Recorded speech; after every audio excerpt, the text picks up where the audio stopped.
नमस्कार, ऑप्टिक्स के इस लेक्चर नंबर 8 में आपका स्वागत है। आज का हमारा टॉपिक है माइकलसन इंटरफेरोमीटर। आज का टॉपिक बहुत ही आसान है और पिछले टॉपिक से बहुत ही ज़्यादा रिलेटेड है। इससे पहले की 3-4 क्लासेस में हमने जो टॉपिक्स किए, कौन से किए? पहले किया interference due to thin film, फिर डिस्कस किया interference due to wedge shaped film, और फिर हमने डिस्कस किया न्यूटन्स रिंग। इसमें डिफरेंट प्रकार की फिल्म थी और उनके कारण हमने इंटरफेरेंस स्टडी किया। आज का जो हमारा टॉपिक है माइकलसन इंटरफेरोमीटर, उसमें भी हम रेज का इंटरफेरेंस स्टडी करेंगे, लेकिन वहां पर कोई फिल्म न होकर एक अपैरेटस है, एक अपैरेटस डिजाइन किया गया है to study interference of light waves. अब आप ये कहेंगे कि इनका अलग अलग तरह से इंटरफेरेंस स्टडी करने की क्या जरूरत है? तो कई बार हमें अलग अलग पैरामीटर्स को निकालना होता है, उसके लिए हमें ये सारे अलग अलग न्यूटन्स रिंग भी, वेज शेप्ड फिल्म भी, थिन फिल्म भी और माइकलसन इंटरफेरोमीटर भी, ये सब उन पैरामीटर्स को निकालने की हेल्प करते हैं। अलग अलग जगह पर अलग अलग चीज का इस्तेमाल करना पड़ता है। तो सबसे पहले देखते हैं कि माइकलसन इंटरफेरोमीटर में जो दो वर्ड्स हैं, माइकलसन और इंटरफेरोमीटर, इनका क्या मतलब है। इंटरफेरोमीटर का मतलब है any instrument to study interference is called interferometer.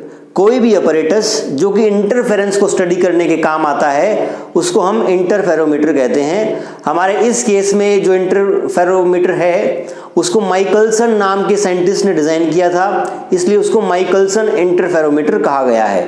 तो आपको इंटरफेरोमीटर की डेफिनेशन समझ में आ गई। कोई भी अपैरेटस जो इंटरफेरेंस को स्टडी करे उसको इंटरफेरोमीटर कहते हैं। अब देखते हैं कि जिस अपैरेटस से माइकलसन ने इस इंटरफेरेंस को स्टडी किया वो कैसा दिखता है, उसका अरेंजमेंट कैसा है। देखिए इस केस में क्या है, आपका एक लाइट सोर्स गिवन है, लाइट सोर्स से लाइट आगे चलती है और उसके बाद आपकी 45 डिग्री एंगल पर, ये जो आपका एंगल है इस प्लेट का हॉरिजॉन्टल एक्सिस से, वो 45 डिग्री है। ये नोट करना है, बहुत इंपॉर्टेंट चीज है। 45 डिग्री के एंगल पर एक ग्लास स्लैब रखा हुआ है, जिसका पीछे वाला हिस्सा, ये rear part of the slab is partially silvered. आप लिख लीजिए, साथ के साथ आप पॉइंट नोट करते रहिए कि एक लाइट सोर्स है, लाइट सोर्स के सामने एक ग्लास स्लैब रखा है जो कि 45 डिग्री के एंगल पर एडजस्ट किया गया है। उसका जो रियर पोर्शन है इट इज पार्शियली सिल्वर्ड, वो पार्शियली सिल्वर किया गया है। उसके सामने एक मिरर M1 रखा गया है जो कि मूवेबल है। इसके साथ में एक स्क्रू लगा हुआ है, उस स्क्रू को रोटेट करके मैं इस मिरर को आगे पीछे ले जा सकता हूं, मूवेबल मिरर है। और इसी पार्शियली सिल्वर्ड ग्लास स्लैब के सामने एक और मिरर रखा है जिसका नाम हमने M2 दिया है, और ये आपका फिक्स मिरर है। और इस बीच में रखा है ये आपका कंपनसेटिंग ग्लास है। कंपनसेटिंग ग्लास क्या होता है इसको हम समझेंगे अभी थोड़ी देर में, और ये क्यों रखा गया है इस बात को भी समझेंगे। अब देखिए, यहां से लाइट इंसिडेंट होती है और इसके अंदर यहां एंटर लाइट कर गई, और जो पार्शियली सिल्वर्ड सरफेस है, यहां से ये रे जब रिफ्लेक्ट होगी तो यहां से ये 90 डिग्री पे मूव करेगी, क्योंकि 45 डिग्री पे रखा है। और 45 डिग्री आप यहां नॉर्मल ड्रॉ करोगे तो नॉर्मल से ये 45 डिग्री था, तो वो रिफ्लेक्ट करते हुए भी सेम 45 डिग्री बनाएगा। इसका मतलब वो यहां से ओरिजिनल डायरेक्शन के रिस्पेक्ट में 90 डिग्री टर्न कर गया। तो जो हमारी रे आई थी उसका एक पार्ट पार्शियली सिल्वर्ड सरफेस से रिफ्लेक्ट होके मिरर 1 की तरफ गया और वहां से रिफ्लेक्ट होकर वापस आया। यहां तक की बात ध्यान रखें आप। हमारी जो इंसिडेंट रे है उसका एक पार्ट रिफ्लेक्ट हो गया और दूसरा पार्ट ट्रांसमिट हो गया। और वो ट्रांसमिट, अभी आप ऐसा मानो कि यहां कंपनसेटिंग ग्लास है ही नहीं, उसको हम बाद में आपको इंट्रोड्यूस करा के बताएंगे। रे यहां से गई, मिरर M2 से रिफ्लेक्ट बैक होके लौटी, तो जो रे यहां से रिफ्लेक्ट होकर आई थी और यहां से रिफ्लेक्ट होकर आई थी, वो रे 1 और 2 हैं। इन दोनों रेज का इंटरफेरेंस हमें स्टडी करना है। ये आपको बात समझ में आ गई होगी। अब आप ये मान लीजिए जो ये सेंट्रल लाइन है, इससे मिरर M1 की दूरी x1 है और मिरर M2 की दूरी x2 है। क्लियर आपको? अब हम समझते हैं कि हमने ये कंपनसेटिंग ग्लास क्यों रखा। आप ध्यान से देखिए, जब ये S पॉइंट से रे चली, इस पॉइंट तक तो रे के 2 पार्ट नहीं हुए। इस पॉइंट पे O पॉइंट पे आने के बाद रे के 2 पार्ट हुए, एक रिफ्लेक्ट और एक ट्रांसमिट हुआ। आप ध्यान से देखो, जो रे M1 की तरफ गई है उसने यहां एक बार ट्रेवल किया, यहां तक तो दोनों ने ट्रेवल किया। इसके बाद ग्लास के अंदर अंदर यहां उसने ट्रेवल किया और वापस आते वक्त फिर से इस ग्लास में ट्रेवल किया। क्लियर है? अगर ये कंपनसेटिंग ग्लास ना होता तो जो रे M2 की तरफ गई है, यहां से आगे जाते हुए और यहां से वापस रिफ्लेक्ट बैक करते हुए O पॉइंट से और वापस रिफ्लेक्शन के दौरान उसने किसी ग्लास स्लैब के अंदर नहीं ट्रेवल किया, लेकिन रे 1 ने 2 बार ट्रेवल किया, एक जाते हुए एक और आते हुए। तो जब भी हम ऑप्टिकल पाथ डिफरेंस लिखते हैं तो क्या करते हैं, हम जिस मीडियम में वो ट्रेवल किया है उसका refractive index into thickness of that medium को दोनों को मल्टीप्लाई करके उसको ऑप्टिकल पाथ बोलते हैं। बेसिकली बात ये होती है, अगर आपकी दोनों रेज सेम मीडियम में चल रही हैं तो उनका ऑप्टिकल पाथ डिफरेंस और पाथ डिफरेंस सेम होता है। लेकिन यहां पर क्या हो रहा था कि एक तो ग्लास स्लैब में चल रही थी कुछ एक्स्ट्रा पाथ और यहां वाली रे नहीं चल रही थी, तो दोनों को कंपेयर करना आसान नहीं था। यहां पर क्या किया, मैथमेटिक्स को आसान करने के लिए हमें म्यू टी के चक्रों में ना पड़ना पड़े, हमने क्या किया, यहां पे ग्लास स्लैब 45 डिग्री पर ही रख दी। तो जाते हुए भी रे 2 ने इसमें इतना ट्रेवल करना पड़ा और वापस आते हुए भी इतना ट्रेवल करना पड़ा। तो कहने का मतलब है रे 1 जब यहां से यहां ट्रेवल करके आई और ये यहां से यहां ट्रेवल करके आई, तो ऑप्टिकल पाथ डिफरेंस जब हम लिखेंगे तो हम जस्ट पाथ डिफरेंस लिख दें तो हमारा काम चल जाएगा, क्योंकि दोनों का जो एक्स्ट्रा पाथ ग्लास में ट्रेवल किया वो दोनों ने चला है। अगर हम इसको यहाँ पे कंपनसेटिंग ग्लास को नहीं रखते तब भी हमारा काम चल जाता, लेकिन मैथमेटिक्स थोड़ी सी मुश्किल हो जाती। क्लियर है आपको? ठीक है। अब ये जो 2 रेज यहां पर आई हैं जिनका इंटरफेरेंस हमें स्टडी करना है, इनके बीच में पाथ डिफरेंस कितना बना वो देख लेते हैं। और इससे भी पहले आप इसकी एक एनालॉजी देखना चाहें तो वो देख लेते हैं पहले, पाथ डिफरेंस बाद में देखेंगे। अब आप एक बात बताइए, जो मिरर M1 है, अगर मैं यहां खड़ा होकर देखूं तो M1 के तरफ जो लाइट आ रही थी सोर्स से, वो हमें यहां इस डायरेक्शन से आती हुई दिखाई देगी। इसके लिए आप एक बात पहले समझिए। अगर मान लीजिए आपके सामने एक मिरर है और आप यहां खड़े हैं, तो जो यहां खड़ा व्यक्ति है उसके लिए आप कहां नजर आओगे? आप इस व्यक्ति के लिए आपकी इमेज कहां बनेगी? इमेज का मतलब होता है कि इससे जो लाइट रे टकरा के उसकी आंखों तक पहुंचेंगी, वो लाइट रे जिस पॉइंट से आती हुई दिखाई देंगी वही आपकी इमेज होगी। तो जब आप यहां से इसको ऐसे रे बनाओगे तो ये रे आप इसको यहां मान लीजिए, एक रे तो ऐसे गई, मतलब एक रे इस डायरेक्शन से आती हुई दिखाई दी। सिमिलरली एक रे जब यहां बनाओगे आप, वो भी यहां से रिफ्लेक्ट होके आपकी ये जो आपका देखने का लेंस है, आई है, वो बड़ी है, आप ये मान लीजिए, और ये पॉइंट आपको S यहां से रिफ्लेक्ट होके इस डायरेक्शन में जाता हुआ दिखाई देगा। कहने का मतलब जो रेज यहां से निकल रही थी इस ऑब्जर्वर के लिए वो यहां से आती हुई दिखाई देंगी। ये बात क्लियर है? ठीक है भैया। तो अब दूसरी बात देखते हैं, अगर कोई ऑब्जर्वर यहां खड़ा है तो उसको M2 मिरर किस साइड दिखेगा? M2 मिरर है तो यहां पर लेकिन इससे जो रेज आ रही हैं वो इस साइड आ रही हैं, मतलब ऐसा लगेगा कि M2 कहीं पीछे है। हमने यही देखा ना कि जिस साइड से रे आती हुई दिखाई देती हैं हमें इमेज उस साइड ही दिखती हैं। तो मेरा कहने का मतलब ये है कि अगर यहां ऑब्जर्वर हो तो उसको M2 यहां दिखेगा।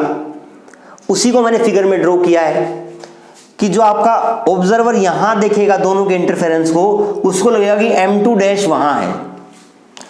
अब इसी फिगर की एनालॉजी से हमने जोड़ते हुए ये फिगर ड्रॉ की है। S से O तक ट्रेवल करने पर दोनों रे समान हैं।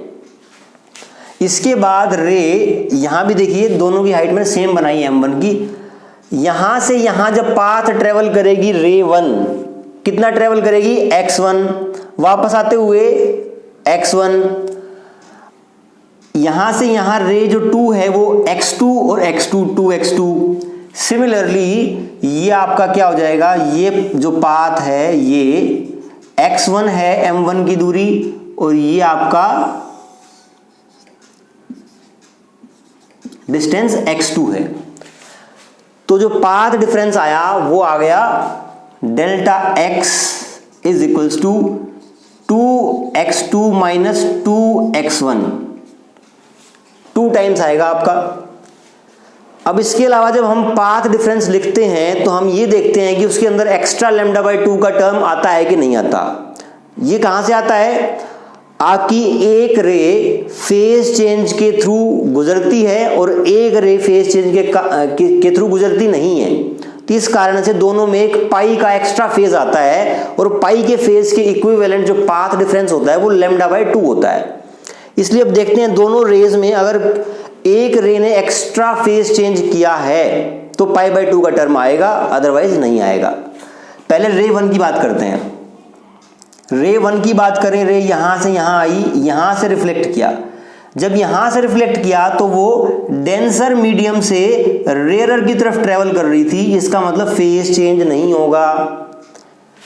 जब वो वहां से रिफ्लेक्ट कर गई बिना फेज चेंज किए, जब सामने मिरर से ट्रेवल करेगी, मिरर का मीडियम इज डेंसर, एयर का rarer, rarer to denser travel कर रही थी, वहां से रिफ्लेक्ट किया है तो यहां पर फेज चेंज आएगा। मतलब रे 1 ने एक बार फेज चेंज किया है। क्लियर है। अब देखते हैं रे 2 को। रे यहां से ट्रेवल की, रिफ्रैक्शन में तो कोई होता ही नहीं, और जब यहां से ट्रेवल की एक बार फेज चेंज यहां हुआ, वापस आई, जब रे 2 यहां पर रिफ्लेक्ट करती है तो यहां बाहर तो रेयरर मीडियम था और सामने डेंसर था, यहां फेज चेंज होता है। मतलब रे 2 ने 2 बार फेज चेंज किया है। 2 बार फेज चेंज करना मतलब 2 पाई और पाथ डिफरेंस लैम्डा। 2 बार फेज चेंज करने का मतलब है कि फेज चेंज किया ही नहीं। तो यहां पर रे 1 ने फेज चेंज किया है, रे 2 ने नहीं किया, इसका मतलब एक एक्स्ट्रा माइनस लैम्डा बाई 2 का टर्म आएगा। क्लियर है। इसको हम लिख सकते हैं 2x2 minus x1 minus lambda by 2। ये आपका इफेक्टिव ऑप्टिकल पाथ डिफरेंस आ गया इन दो रेज के बीच में। आप ध्यान से देखें, अब जो x2 माइनस x1 है ये क्या है, इन दोनों की दूरी, इसको हम d भी बोल सकते हैं। ये हमारा क्या है, d, difference between distance of mirror 1 and 2 from point O। तो आप लिख सकते हैं delta x equal to 2d minus lambda by 2। अगर इस पाथ डिफरेंस के लिए मुझे कंस्ट्रक्टिव इंटरफेरेंस की कंडीशन लिखनी है तो मैं क्या लिखूंगा, this is equals to n lambda, तो आपका 2d हो जाएगा equal to n plus half lambda. ये आपकी कंस्ट्रक्टिव इंटरफेरेंस की कंडीशन है। आप लिख लीजिए कंस्ट्रक्टिव इंटरफेरेंस की कंडीशन है।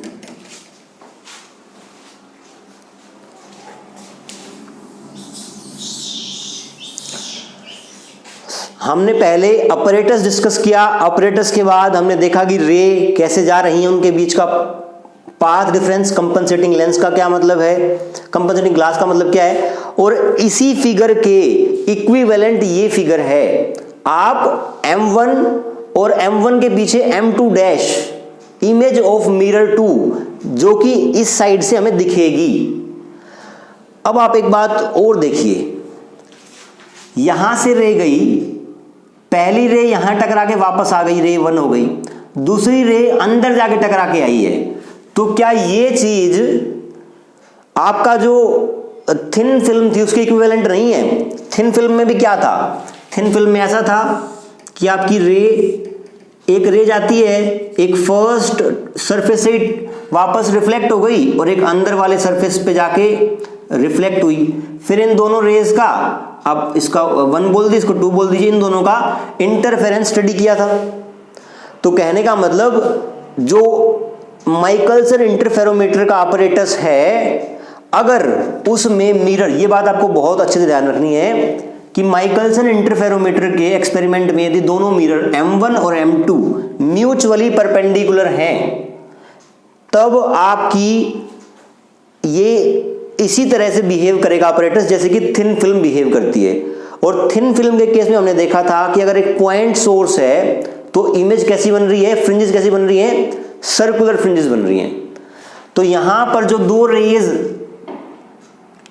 इंटरफेयर करेंगी, ये तो हमने एक रे कंसिडर करी है।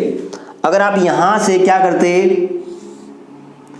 इनफाइनाइट रेज कंसिडर करते, तो यहां पर एक कोन बनता और उस कोन से रिफ्लेक्ट होकर लाइट ऐसे जाती, ऐसे लाइट जाती, तो उसको जब आप यहां से देखते तो ऐसा लगता है कि पॉइंट सोर्स कहीं ऐसे यहां रखा है और उससे लाइट इस थिन फिल्म के फर्स्ट सरफेस पे गिर रही है। क्लियर है? और जब आपका सेकेंड रे है, ये है, इस पर लाइट जो गिरेगी और हम यहां से देखेंगे तो ये मिरर यहां दिख रहा है, तो यहां से जो लाइट का कोन बना वो पहले फर्स्ट सरफेस पे और फिर सेकंड सरफेस पे वापस आई। तो ये बिल्कुल सेम है जैसे कि आपका थिन फिल्म था। और थिन फिल्म में हमने क्या किया था, हमने किया था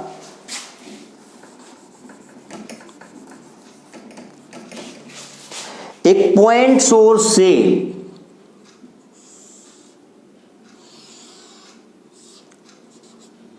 इक्वल इंक्लिनेशन की रेज इंसिडेंट कराई थी सारी डायरेक्शंस में। ऐसा एक कोन बना था रेज का, यहां पर आपका रिफ्रैक्शन होगा, यहां पर भी आपका रिफ्रैक्शन होगा, एक रे यहीं से रिफ्लेक्ट हो जाएगी और एक रे अंदर वाले सरफेस से रिफ्लेक्ट होकर वापस ऐसे निकल के आएगी।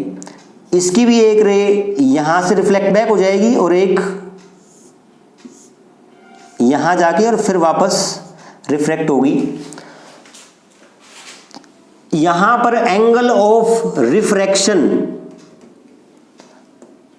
ये एंगल ऑफ रिफ्रैक्शन दोनों इस रे के भी, इस रे के भी और या सारी रेज के लिए R सेम है और T थिकनेस इसकी कांस्टेंट है, म्यू कांस्टेंट है। तो जो आपका पाथ डिफरेंस का 2 म्यू T कोस R फॉर्मूला होता है, अगर R सेम है सारी रेज के लिए तो उनके लिए पाथ डिफरेंस सेम होगा और आपका फेज डिफरेंस भी सेम होगा। इसलिए जो रेज इस साइड निकल के आई, इस साइड निकल के आई या इस साइड निकल के आई, सारी सेम फेज डिफरेंस होगा इनके बीच में। They will either show constructive interference और शो डिस्ट्रक्टिव इंटरफेरेंस, लेकिन जो भी शो करेंगी वो एक जैसा शो करेंगी, इसलिए आपका एक सर्कुलर पैटर्न बनता है।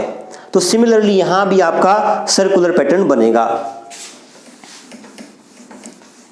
अब आप अगली बात ये मान लीजिए कि जो सेंटर में रे आई थी उसके कारण ब्राइट स्पॉट बन गया। हमने बीच में देखिए व्हाइट दिखाया, व्हाइट का मतलब ब्राइट है, उसके बाद एक डार्क लाइन दिखाई है, फिर ब्राइट है, फिर डार्क, फिर ब्राइट, फिर डार्क। जो ब्लैक है वो डार्क है और जो व्हाइट है वो आपका ब्राइट है। इस तरीके से फ्रिंज पैटर्न बनेगा। ये बात आपको यहां तक क्लियर होनी चाहिए। तो हमने क्या डिस्कस कर लिया, interferometer, arrangement of operators, fringe pattern when we are using light source. हम जब light source point source use कर रहे हैं तब हमारा पैटर्न सर्कुलर बन रहा है। लेकिन एक तो ये, और दूसरा रिपीट करता हूं मैं दोबारा, जो आपका सर्कुलर फ्रिंज पैटर्न है वो किस केस में बनता है, जब आपका मिरर आपके नॉर्मल हो और आपका लाइट सोर्स पॉइंट सोर्स की तरह बिहेव करे तो आपका सर्कुलर पैटर्न बनेगा।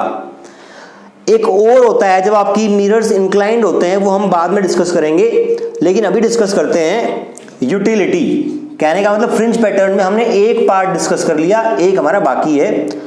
अब आते हैं यूटिलिटी पे। अब इंटरफेरेंस जब हम करा के देख रहे हैं तो इसमें हम क्या क्या चीजें निकाल सकते हैं। अगर आप यहां पर जो लाइट यूज कर रहे हैं उसकी वेवलेंथ अननोन है तो आप इस एक्सपेरिमेंट से वो वेवलेंथ निकाल सकते हो, या फिर अगर आपको एक ग्लास स्लैब दे दिया जाए ऐसा जिसका कि रिफ्रैक्टिव इंडेक्स म्यू और थिकनेस टी हो, तो आप इसका रिफ्रैक्टिव इंडेक्स और थिकनेस निकाल सकते हो। तो तीन चीजें क्या क्या, lambda, thickness and refractive index. देखिए आप, determination of wavelength, refractive index and width of glass slab, ये तीन चीज आप इस एक्सपेरिमेंट से निकाल सकते हैं। तो स्टार्ट करते हैं फर्स्ट से, to determine wavelength of given light. ये डायग्राम आपने नोट कर लिया होगा।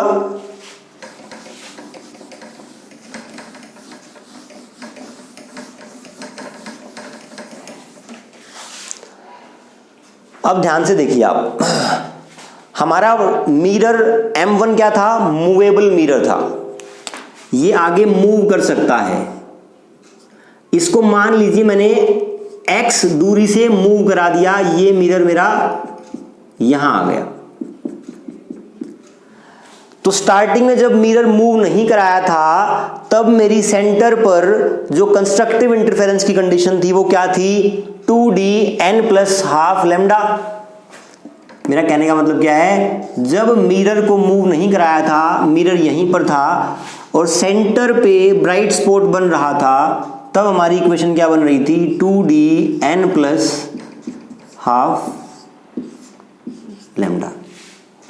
क्लियर है? अब आप एक बात सोचिए, इन दोनों के बीच का डिस्टेंस कितना था, d। अगर मैं इस मिरर को मूव करा रहा हूं धीरे धीरे तो d की वैल्यू बढ़ेगी। कहने का मतलब जब मैं मिरर को मूव करा रहा हूं तो इसकी वैल्यू बढ़ेगी। और इस अगर ये इक्वेशन सेम रखनी है आपको तो क्या करना पड़ेगा, यहां पर भी कोई चीज बढ़नी पड़ेगी। तो आप ये मान लीजिए, उसको मैंने जब x डिस्टेंस मूव करा दिया 2d+x, जब x डिस्टेंस मूव करा दिया तो आप ये मानिए कि यहां पर नेक्स्ट ब्राइट फ्रिंज बन गया। जो ऑर्डर ऑफ फ्रिंज है आपका वो n+1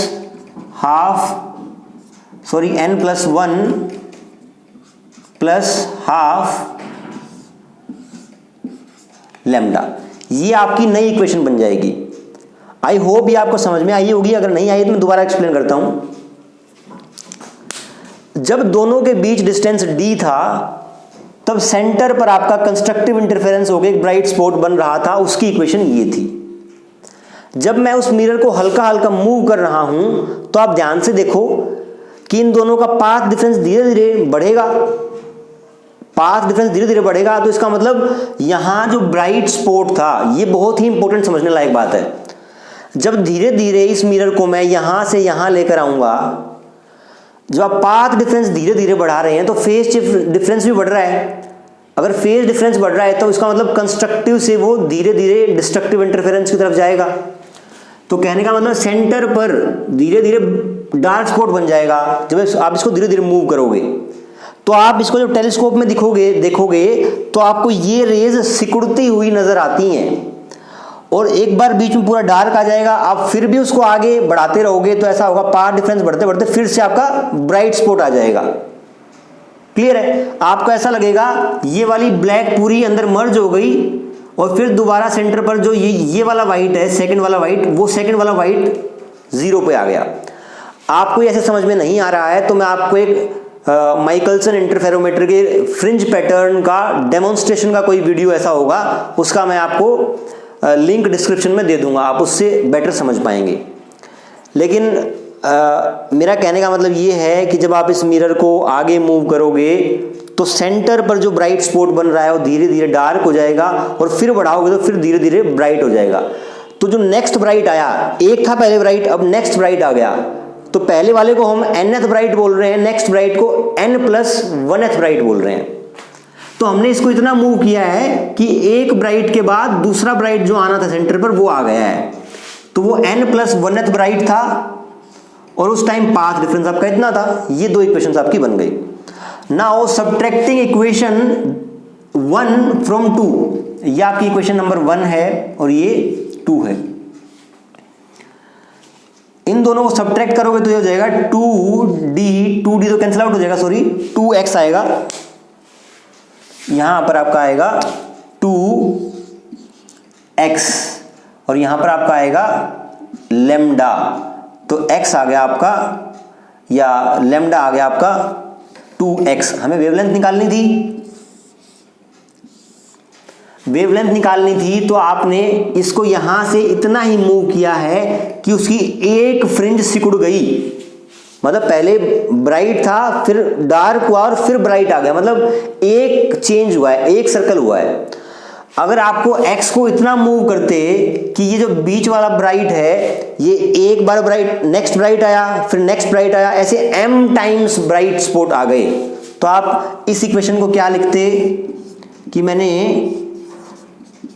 मिरर 1 को x डिस्टेंस से आगे मूव किया, इतनी देर में उसके n+1 नहीं बल्कि n+m, जो भी ब्राइट स्पॉट उस टाइम nth था उससे उसके आगे m ब्राइट स्पॉट्स और सिकुड़ के उसके अंदर श्रिंक हो गए। ये आपकी इक्वेशन नंबर 3 है। अगर एक पैटर्न आपका श्रिंक होता है तो आप ये इक्वेशन यूज कर सकते हैं, अगर m पैटर्न श्रिंक होते हैं तो आप इस इक्वेशन को यूज करेंगे। ये आपका जनरल फॉर्मूला है। अब इक्वेशन नंबर 3 में से जब पहली घटाएंगे तो it will be equal to 2x equal to m lambda, lambda will be equal to 2x by किसी अननोन मोनोक्रोमेटिक लाइट की वेवलेंथ आपको निकालनी है तो आप क्या करोगे, जितना आपने यहां से मिरर M1 को मूव किया है उसको नापने का एक आपके पास मीटर होता है, उस मीटर से ये x नाप लोगे और साथ ही आप टेलीस्कोप से ये देख लोगे कि कितनी फ्रिंजेस सिकुड़ गई हैं, श्रिंक हो गई हैं, वहां से आपका m आ जाएगा, x और m की वैल्यू पुट कर दोगे और आप इस तरीके से वेवलेंथ निकाल लोगे।